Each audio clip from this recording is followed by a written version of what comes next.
Bapak Ibu, saudara-saudari, anak-anak yang terkasih,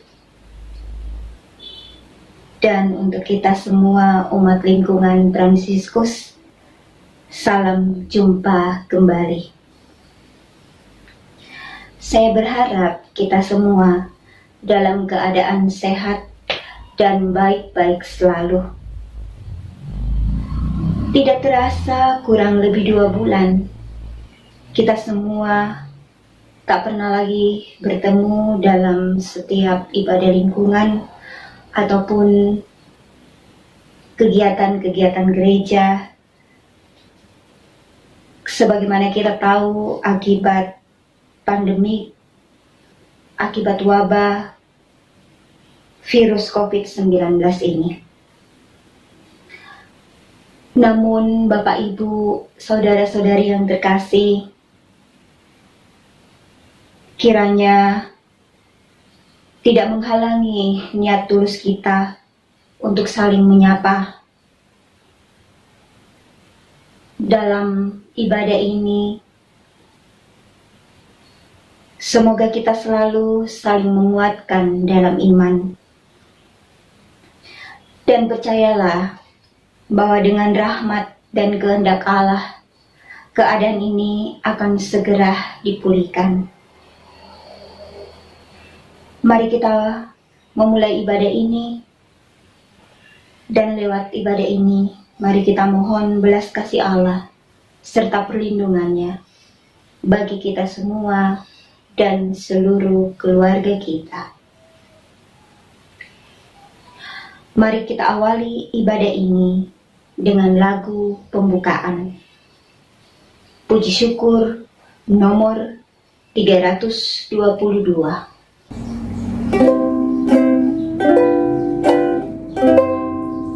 Wahai umat, sampaikan kurbanmu di altar Tuhan Allahmu, dan siapkanlah jiwa ragamu untuk memuji namanya, walau tak pantas karena dosa.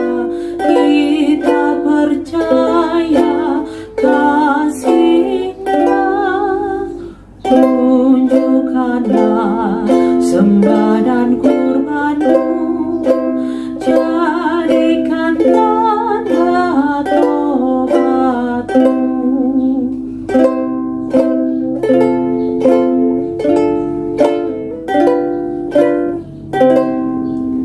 Wahai umat, sampaikan syukurmu di hadap Tuhan Allahmu. Ingatlah akan kasih karunia yang dicurahkan padamu. Bapa mengutus Yesus Sang Putra agar selamat umatnya. Sambutlah sabda dalam hatimu dan rayakan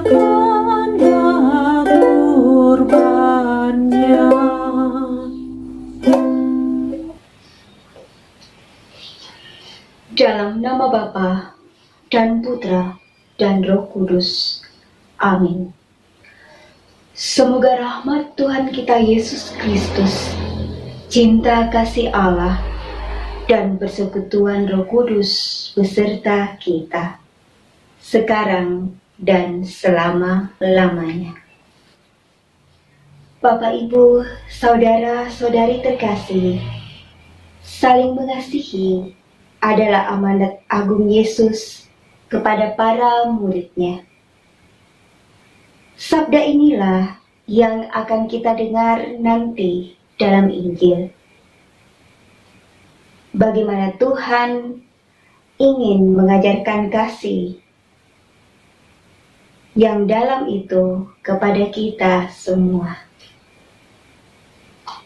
Hari ini juga kita merayakan pesta Santo Matius Rasul. Mungkin sekilas kita mencoba untuk mengenalnya. Dan kisahnya juga tentang pemilihannya akan kita dengar dalam bacaan pertama nanti. Matias dipilih menjadi rasul untuk menggantikan Yudas Iskariot yang mengkhianati Yesus. Melalui pemilihan yang diusulkan oleh Petrus. Dalam pemilihan tersebut, ada dua calon, yaitu Yusuf atau Barsabas dan Matias. Kedua calon tersebut diajukan karena dinilai selalu bersama-sama dengan Yesus sejak pembaptisannya sampai ia naik ke surga. Sebab seorang rasul harus dapat bersaksi tentang sabda, karya, dan kebangkitan Yesus. Setelah berdoa bersama dan membuang undi, akhirnya pilihan jatuh kepada Matias. Semenjak itu, Matias menjadi penggenap bilangan ke-12 rasul. Matias dilukiskan dengan sebilah kapak dan buku terbuka dan buku putih terbuka yang bertuliskan Super Matian. Bapak, Ibu, saudara-saudari terkasih, itulah sekilas tentang Santo Matias. Maka mari Bapak Ibu kita masuk dalam suasana tobat. Menyadari bahwa seringkali kita selalu tidak mudah mengasihi sesama kita.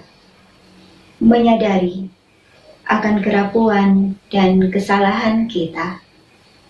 Maka di hadapannya, marilah kita mohon ampun atas segala dosa kita.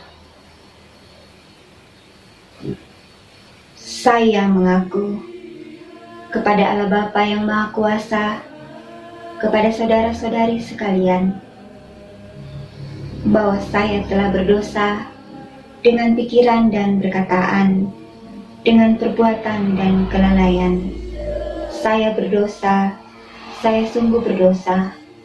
Oleh sebab itu, saya mohon kepada Santa Perawan Maria, kepada para malaikat dan orang kudus, dan kepada saudara sekalian, supaya mendoakan saya pada Allah Tuhan kita. Semoga Allah yang Maha Rahim mengasihani kita, mengampuni dosa kita, dan mengantar kita ke hidup yang kekal. Amin. Marilah kita berdoa. Allah Bapa yang penuh kasih, syukur kami panjatkan kepadamu, karena pada hari ini Engkau telah memberikan kesempatan kepada kami untuk mengalami kasih-Mu yang luar biasa di dalam hidup kami, di dalam keluarga kami, dan di tengah-tengah masyarakat. Kami mohon hadirlah bersama kami di situasi dan keadaan yang penuh kekhawatiran ini. Dan melalui ibadah ini juga, mohon kehadiran Roh Kudus-Mu, agar kami dapat memahami sabda-Mu yang sebentar lagi akan kami baca dan renungkan. Demi Kristus Tuhan dan pengantara kami, yang hidup dan berkuasa bersama Dikau dalam persekutuan Roh Kudus, kini dan sepanjang masa. Amin. Mari Bapak Ibu Saudara terkasih, kita mendengarkan bacaan.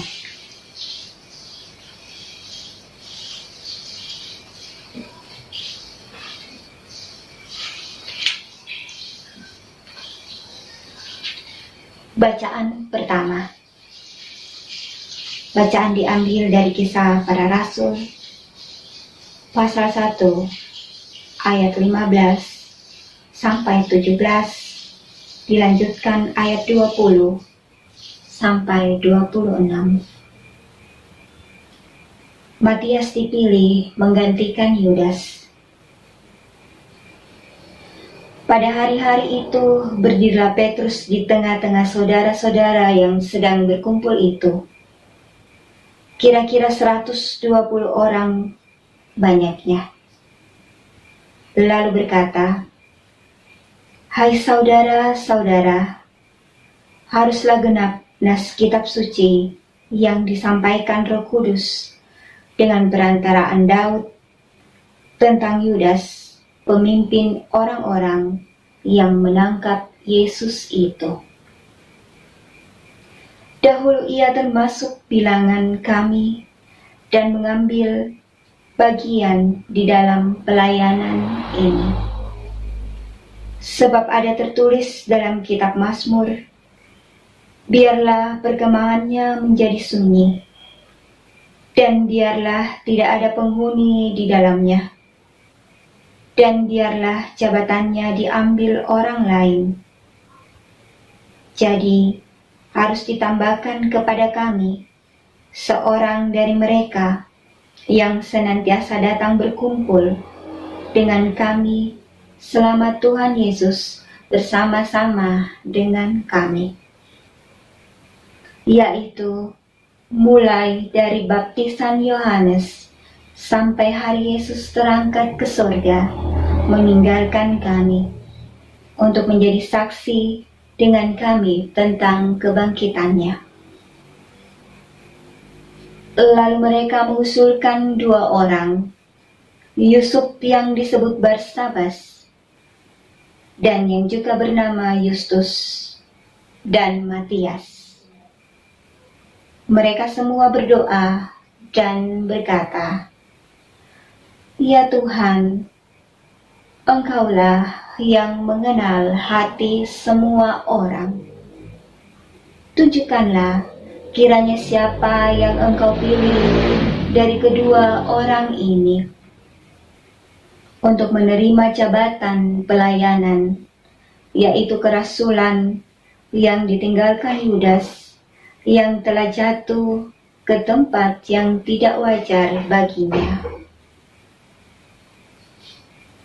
Lalu mereka membuang undi bagi kedua orang itu, dan yang kena undi adalah Matias, dan dengan demikian ia ditambahkan kepada bilangan ke-11 rasul itu. Demikianlah sabda Tuhan. Syukur kepada Allah. Mari Bapak Ibu, kita selingi dengan lagu antar bacaan puji syukur nomor 366.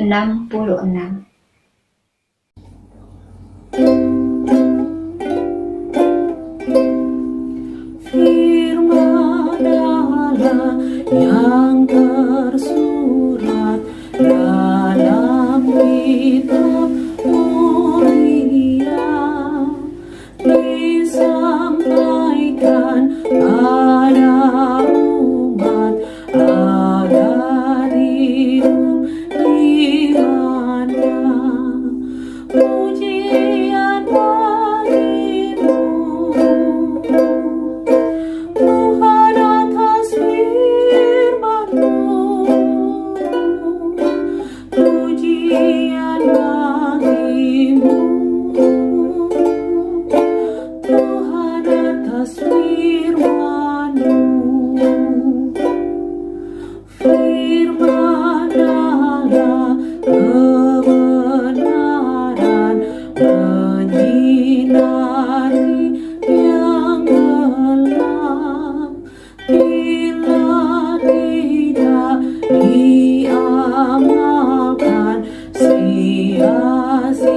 jadinya.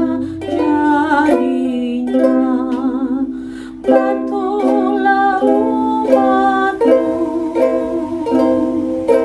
menghayati firman-Mu. Bantulah umatmu menghayati firman-Mu.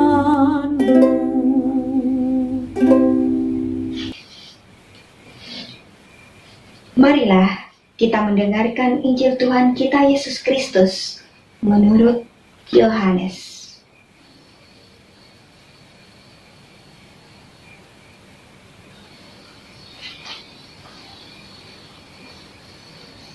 Yohanes pasal 15 ayat 9 sampai 17. Perintah supaya saling mengasihi. Seperti Bapa telah mengasihi aku, demikianlah juga aku telah mengasihi kamu. Tinggallah di dalam kasihku itu. Jikalau kamu menuruti perintahku, kamu akan tinggal di dalam kasihku.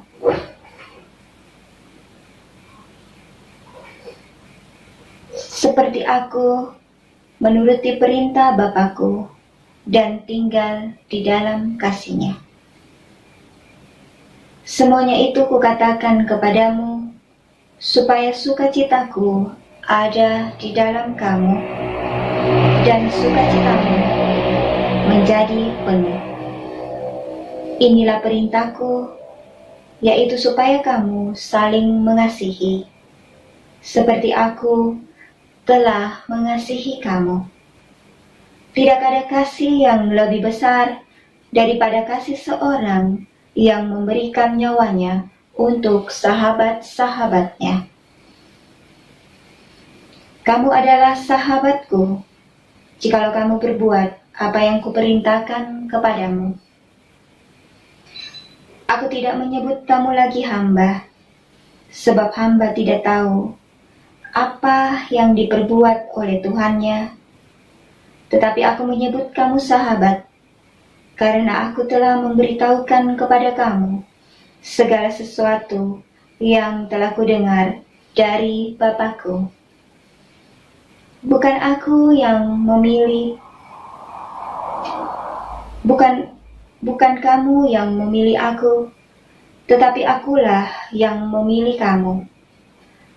Dan aku telah menetapkan kamu supaya kamu pergi dan menghasilkan buah, dan buahmu itu tetap.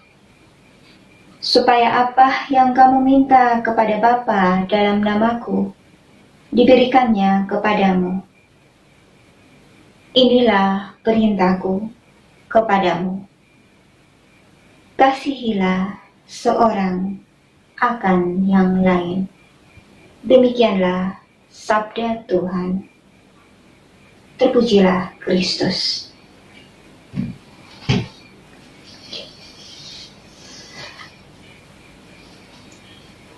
Bapak Ibu, saudara-saudari terkasih, sekali lagi saya sampaikan selamat malam untuk kita semua. Saya mengajak kita untuk bersama-sama melihat dan merenungkan sabda Allah yang baru tadi kita baca. Bapak Ibu, saudara-saudara yang terkasih dalam Tuhan, dalam Injil yang kita dengar tadi, ada 2 poin yang hendak saya sampaikan bagi kita semua sebagai bahan refleksi untuk kita, untuk memperteguh iman kita satu sama lain.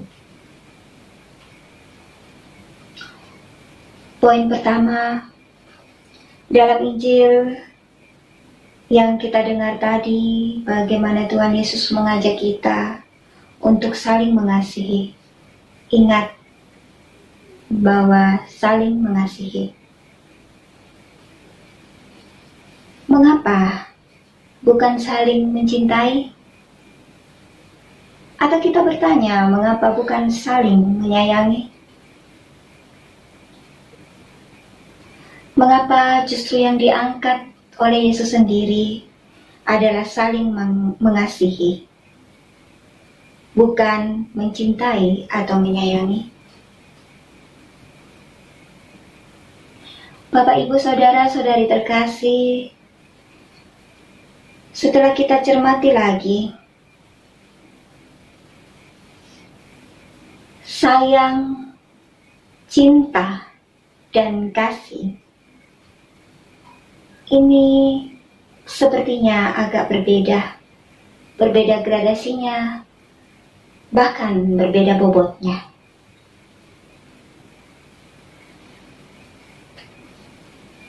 Saya akan mencoba membagikan kepada kita di mana letak perbedaan tersebut, sehingga nanti kita bisa mengerti mengapa Tuhan Yesus lebih mengangkat tentang kasih itu kepada kita. Kita semua tahu bahwa jika seseorang menyayangi atau sayang kepada orang lain, contohnya si A kepada si B, otomatis harapan si B juga sama kepada si A, bahwa jika saya menyayangi dia, saya juga berharap bahwa dia juga sayang kepada saya. Mari kita lihat, di dalamnya seolah-olah ada unsur kepentingan diri sendiri karena ingin dibalas atau adanya hubungan timbal balik.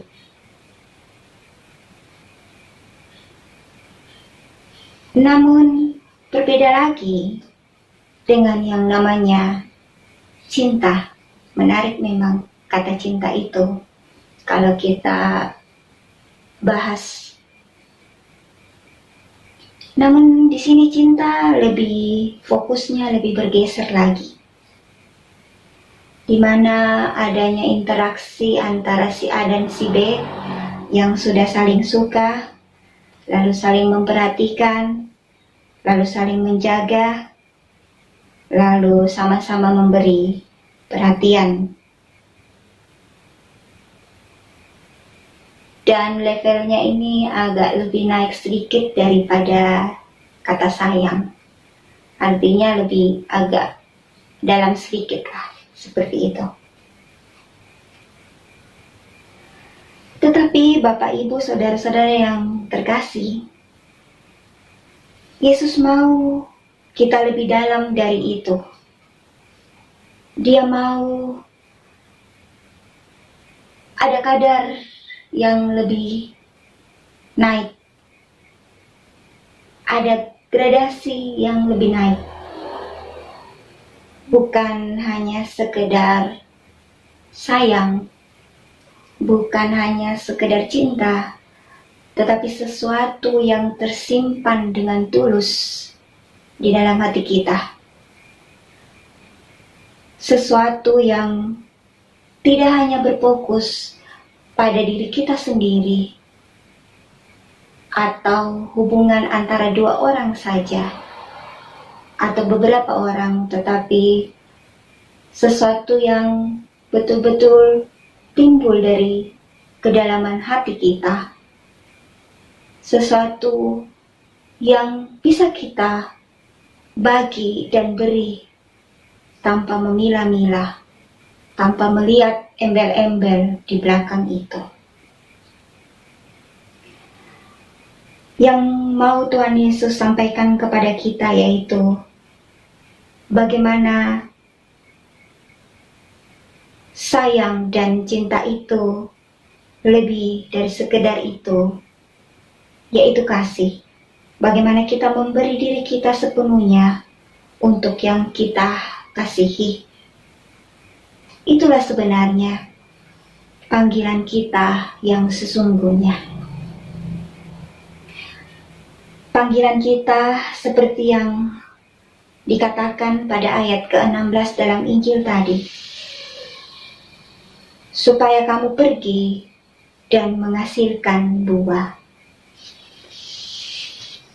Itu berarti panggilan untuk meningkatkan dari sayang menjadi cinta, dan cinta itu yang kita punya menjadi kasih.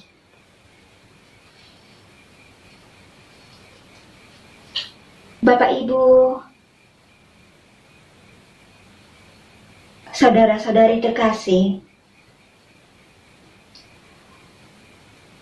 mencintai orang yang layak dicintai itu normal. Mencintai orang yang kaya, cantik, punya kedudukan, cakep, pintar, itu normal. Siapapun gampang melakukannya. Tetapi kasih Kristiani yang diajarkan oleh Yesus kepada kita adalah berani beranjak dari yang normal menjadi luar biasa. Kasih yang mau memberikan diri kita dengan tulus kepada kepentingan orang lain dan mau menerima orang lain dengan apa adanya dirinya.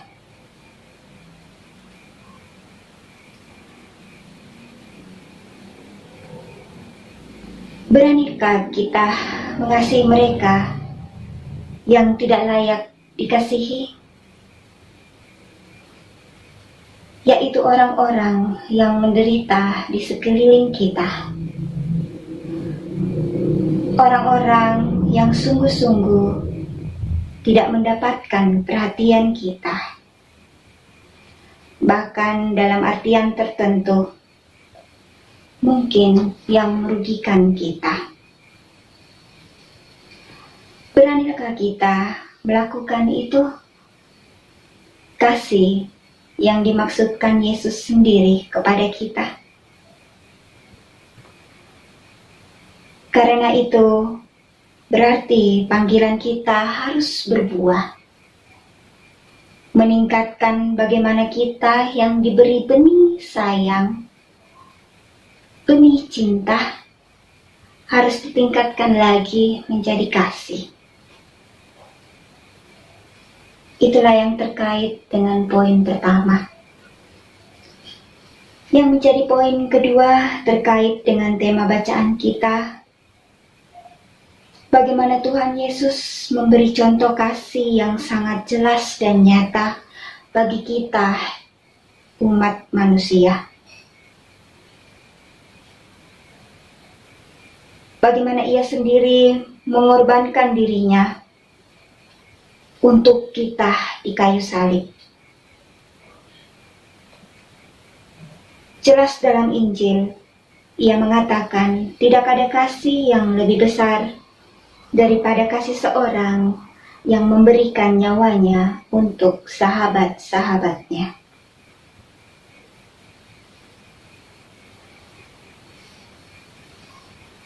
Simbol Yesus memberikan dirinya dan mengasihi kita adalah untuk disalibkan bagi kita manusia. Maka jelas bahwa salib pada dasarnya adalah lambang kasih. Maka hari ini saya mengajak bagi kita untuk mengingat panggilan kasih itu. Seperti kalau kita memasang salib di rumah-rumah kita. Seperti salib yang ada di belakang saya, kita bisa melihat begitu dalam makna dan artinya.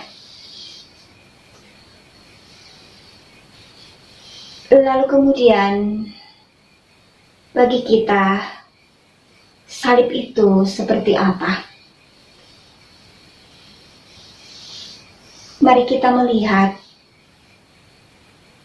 kehadiran salib mengajak kita untuk meneladani Yesus, bahwa kita tidak boleh egois dan kita mau mengorbankan diri kita untuk kepentingan sesama,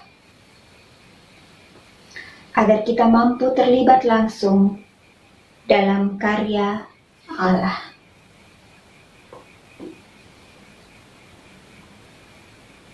Salib itu sendiri mempunyai 4 arah yang coba saya tafsirkan dan bagikan bagi kita semua. Seperti yang terlihat di belakang saya, ada arah ke atas, ke bawah, ke kanan, bahkan ke kiri. Lalu ke atas ini mau mengajak kita untuk apa? Bahwa ini adalah sebuah relasi kita dengan Allah. Mengajak kita untuk mengasihi Allah. Bagaimana kita berkomunikasi dengan Allah, menghadirkan Allah di dalam kehidupan kita dengan cara berdoa, ikut ekaristi, menerima sakramen, dan mengikuti retret dan sebagainya. Lalu kemudian ada yang ke kanan. Kita dipanggil untuk mengasihi sesama, seperti yang dikatakan oleh Yesus. Kasihilah seorang akan yang lain. Tetapi Yesus mau itu lebih dalam lagi bagi sesama kita yang menderita, yang lapar, yang haus, bahkan dalam penjara, terlantar, dan telanjang. Khususnya Bapak, Ibu, Saudara-saudari terkasih, di tengah pandemik virus saat ini, di situasi yang kurang menentu dan sangat mengkhawatirkan ini, maka kita diundang untuk terlibat nyata dalam kehidupan ini bagi sesama yang membutuhkan. Lalu kemudian ada yang mengarah ke kiri. Ini untuk mengasihi siapa? Kita bertanya. Namun, sebagai pengikut Yesus, kasih ini sungguh luar biasa.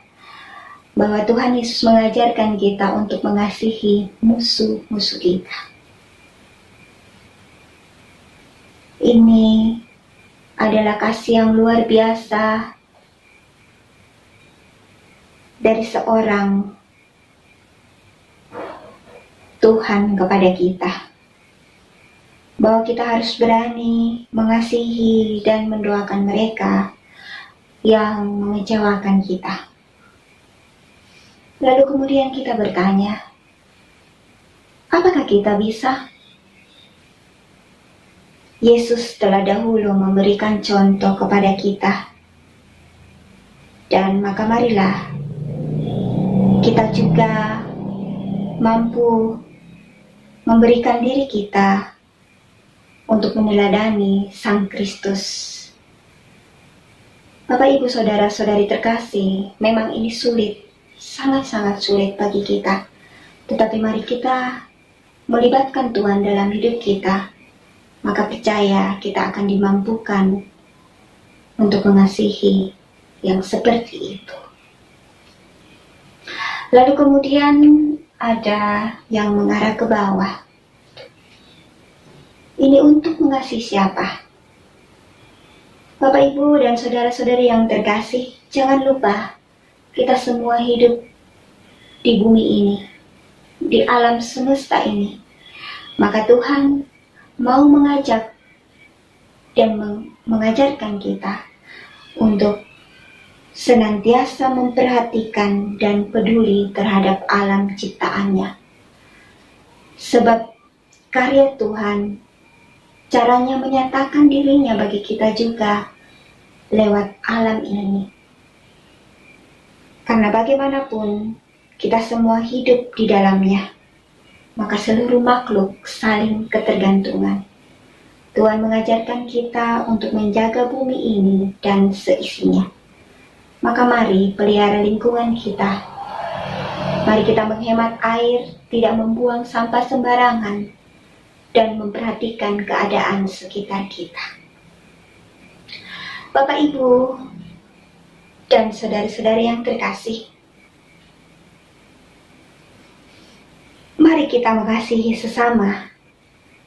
Karena Tuhan itu abstrak, tetapi Ia selalu hadir di dalam wajah sesama kita, khususnya yang menderita. Dan mari kita juga terlibat lewat menjaga alam semesta ini.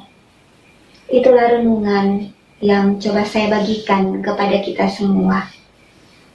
Semoga Tuhan memberkati kita. Amin. Marilah sekarang kita mendengarkan sabda Tuhan yang baru saja kita dengar dan kita renungkan tadi dengan menyatakan bersama-sama pengakuan iman para rasul.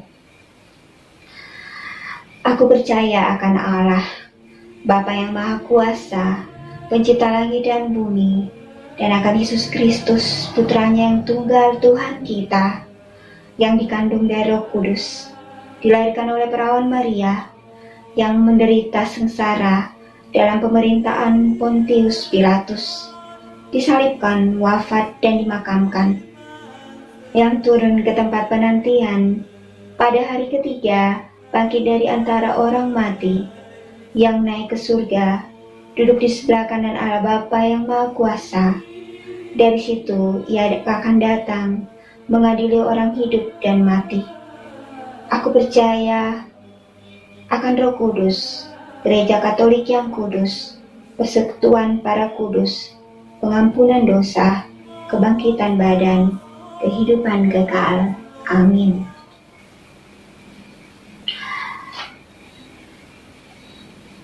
Allah dalam diri Putranya bersabda, mintalah maka akan diberikan, carilah maka engkau akan mendapatkan, ketuklah maka pintu akan dibukakan bagimu. Maka atas dasar iman yang demikian, marilah kita berdoa, memanjatkan doa-doa permohonan kita kepada Allah Bapa.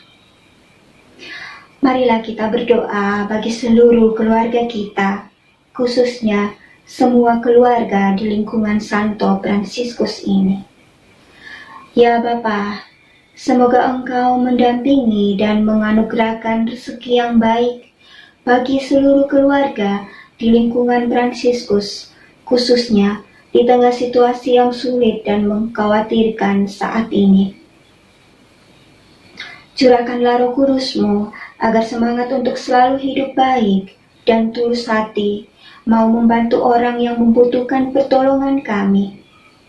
Serta berilah dan berkatilah pekerjaan kami, anak-anak kami, dan jauhkan kami dari mara bahaya, serta lindungilah seluruh kehidupan kami. Marilah kita mohon, kabulkanlah doa kami. Marilah kita berdoa bagi mereka yang merayakan ulang tahunnya.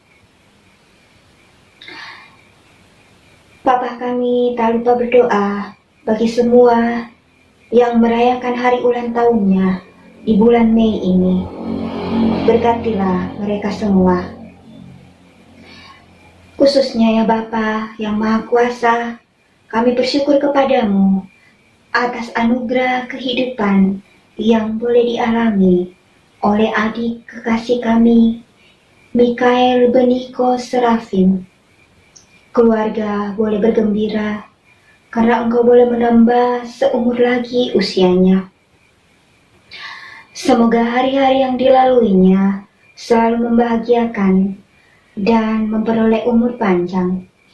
Semoga engkau hadir dalam setiap langkah hidupnya, dalam studinya, dan menyertai dia dari hari ini dan selama-lamanya. Semoga ia boleh tumbuh menjadi anak yang berbakti kepada kedua orang tua. Lebih dari itu, semoga agar ia tak pernah terpisah dari kasih-Mu. Marilah kita mohon, kabulkanlah doa kami.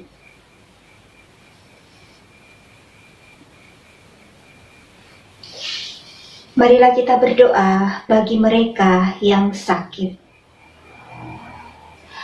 Ya Allah yang Maha Kuasa, kami berdoa bagi mereka semua yang sakit, khususnya bagi Ibu Else, istri dari Bapak Pranswijaya, yang saat ini menderita sakit. Dalam kelemahan dan penderitaan akibat sakit yang diderita oleh Ibu Elsa, datanglah sebagai penyelamat dan penyembuh yang sejati dan penuh kasih untuk mengunjungi dan menjamah beliau. Kami percaya oleh kuasa-Mu melenyapkan segala penyakit. Semoga dengan iman, kami dan kehendak-Mu, kuasa kesembuhan boleh menaunginya. Semoga Engkau memberkati segala usaha yang ia lakukan secara medis dan usaha apapun itu. Marilah kita mohon, kabulkanlah doa kami ya Tuhan. Marilah kita berdoa bagi mereka yang telah meninggal. Ya Bapa, kami berdoa bagi seluruh sanak keluarga kami yang telah meninggal dunia. Khususnya saudari kami Noni Mondong yang Kau panggil 7 Mei yang lalu. Meskipun Engkau telah memanggilnya dari tengah-tengah keluarga untuk kembali ke hadirat-Mu, kami sekarang yakin bahwa hidupnya hanyalah diubah, bukan dilenyapkan, dan bahwa satu kediaman abadi kini tersedia baginya di surga. Ampunilah segala dosanya, dan terimalah dia dalam pangkuan kasih-Mu. Marilah kita mohon, kabulkanlah doa kami ya Tuhan. Marilah kita juga berdoa bagi seluruh tenaga kesehatan yang terlibat dalam penanganan COVID-19. Ya Bapa, lindungilah para dokter, para perawat, petugas kesehatan, para sukarelawan yang berada di garis depan keadaan darurat ini, dan mempertaruhkan hidup mereka untuk menyelamatkan orang lain.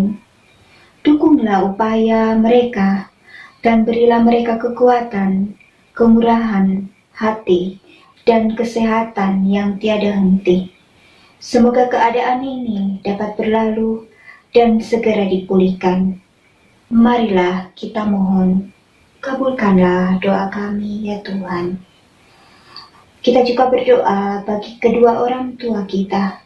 Semoga Tuhan senantiasa memberkati, memberi perlindungan, umur panjang, dan memberi kebahagiaan kepada mereka semua.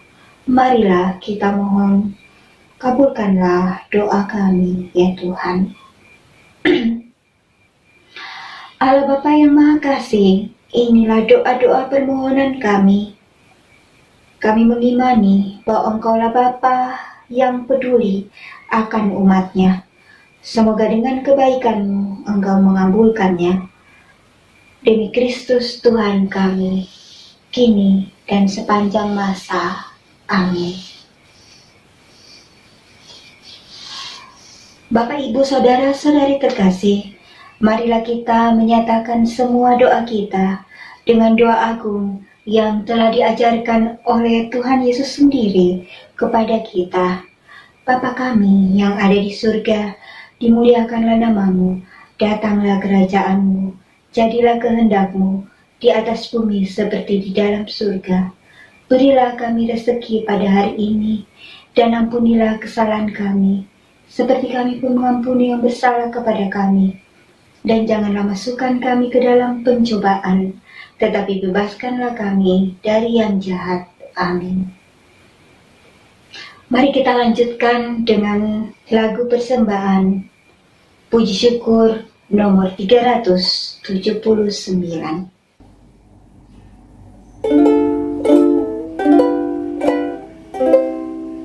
Bapa di surga, di mana hasil usaha jemaatmu, roti dan anggur wujudnya, cinta dan bakti maksudnya, tanda syukurku kepadamu di dalam Yesus Putramu.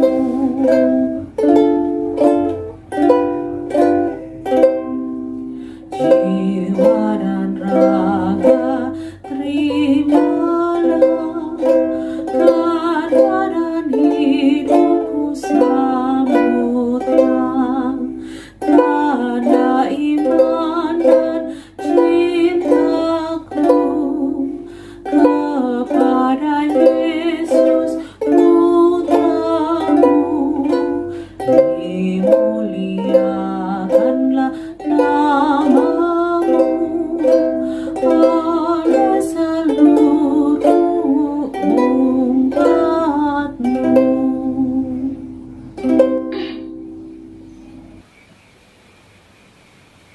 Marilah kita berdoa. Allah Bapa teladan cinta kasih kami, semoga sabda yang telah kami dengar menguatkan kami untuk hidup saling mengasihi, agar kami menjadi berkat bagi sesama dan keluarga kami. Demi Kristus Tuhan dan pengantara kami yang hidup dan berkuasa kini dan sepanjang segala masa. Amin. Bapak, Ibu, Saudara-saudari terkasih, sebelum kita mohon berkat penutup, mari kita mendengarkan beberapa penyampaian. Terima kasih Bapak, Ibu, Saudara-saudari, dan adik-adik yang terkasih, umat lingkungan Santo Fransiskus. Ini adalah ibadah kedua kita secara streaming melalui video. Dan saya berterima kasih kepada umat sekalian, kepada seluruh umat sekalian atas tanggapan positifnya pada ibadah perdana kita minggu lalu. Semoga lewat video ini kita boleh saling menyapa dan saling menguatkan satu sama lain. Dan saya percaya bahwa kita semua menginginkan keadaan ini cepat segera berlalu dan kita boleh berkumpul bersama kembali lagi dalam ibadah rutin kita dan kegiatan-kegiatan lingkungan kita. Mari kita semua berdoa dan berharap kemurahan Tuhan bagi kita semua. Ada dua penyampaian yang akan saya sampaikan kepada kita semua. Yang pertama, minggu depan adalah hari Kamis tanggal 21 Mei, adalah hari kenaikan Tuhan kita Yesus Kristus, maka ibadah lingkungan kita tidak ada, maka akan dilanjutkan pada tanggal 28 hari Kamis 28 Mei 2020. Dan kita semua diajak bersama-sama hari kenaikan itu, kita semua mengikuti misa lewat link yang kita pakai bersama di rumah kita masing-masing. Itu penyampaian pertama. Penyampaian kedua, Bapak, Ibu, Saudara-saudari, kita semua dianjurkan untuk bersama-sama dalam bulan Mei ini untuk berdoa rosario bersama. Kita mohon bersama-sama dengan Bunda Maria berdoa memohon belas kasih kepada putranya agar segala permohonan kita di bulan ini, wujud-wujud doa kita boleh didengarkan oleh Tuhan Dan mari kita juga mendoakan bumi kita ini dan peduli terhadap lingkungan kita. Maka Bapak Ibu, dalam sebulan ini, di bulan Mei ini, dalam setiap doa rosario kita di rumah kita masing-masing, kita boleh menyisihkan sedikit kolekte, dan kolekte itu akan kami sebagai pengurus akan kumpulkan dan kami akan menyetornya ke paroki. Mungkin itu pengumuman dan penyampaian dari kami pengurus. Untuk pengumuman selanjutnya kita akan sampaikan lewat WA Group. Sekian dan terima kasih. Bapak Ibu Saudara-saudari terkasih, sebelum mengakhiri ibadah ini, marilah kita mohon berkat Tuhan. Tuhan besertamu dan sertamu juga. Semoga Allah yang Maha Kuasa melindungi, melimpahkan berkat, dan membebaskan kita dari segala mara bahaya dan wabah, serta memberkati seluruh karya kita. Dalam nama Bapa dan Putra dan Roh Kudus. Amin. Bapak Ibu Saudara-saudari terkasih, demikian ibadah kita ini sudah selesai. Pergilah, kita semua diutus untuk senantiasa saling mengasihi. Amin. Maka kita tutup ibadah kita dengan lagu penutup puji syukur nomor 638.